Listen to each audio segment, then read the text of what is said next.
12th chemistry first lesson அதாவது metallurgy 4th important question 2 மார்க்லையும் கேட்கலாம் 5 மார்க்லையும் கேட்கலாம் froth flotation process 2 மார்க்ஸில் கேட்டால் just what type of ore is concentrated by using froth flotation process ன்னு question கேட்பாங்க. நம்ம answer ஒரு word sulphide ore SULPHIDE sulphide ஓர்னு சொன்னாவே ஒரு மார்க் கொடுத்துருவாங்க. எக்ஸாம்பிள் அங்கே மேலேயே இருக்க பாருங்கள், galena and zinc blende. Galena formula PBS, zinc blende formula ZNS.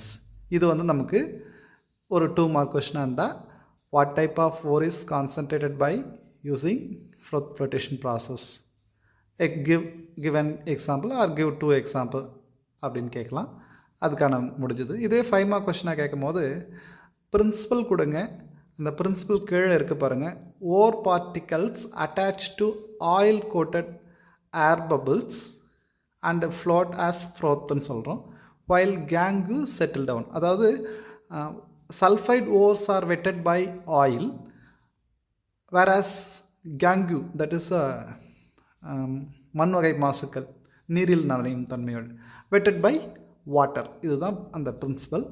So இது எக்ஸ்பிளனேஷன் பார்த்தோம்னா அந்த கலன் ஒரு ரஃபாக டயக்ராம் வரைகிறோம். அதில் வந்து நம்ம ஓரை வந்து நம்ம சஸ்பெண்ட் பண்ண போகிறோம், அதாவது ஆட் பண்ண போகிறோம்.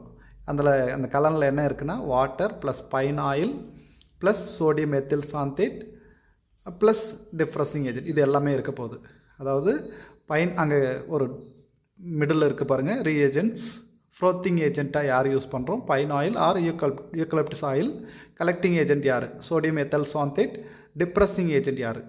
Sodium cyanide or sodium carbonate. அது ரெண்டும். ஸோ அடுத்தது பார்த்தோம்னா அந்த ஹேர் பாஸ் பண்ணும்போது, so air is blown through the mixture, so froth is form. Ore particles attach to that oil coated air பபுள்ஸ்ன்னு கொடுத்துருக்கத்துல ஸோ ஒட்டிக்கிட்டு மேலே வந்துடும். அதை அப்படியே ஸ்கிம் ஆஃப் அப்படியே வழிச்சடித்து காய வச்சோம்னா நமக்கு தூய சல்ஃபைடு தாதுக்கள் கிடச்சிரும்.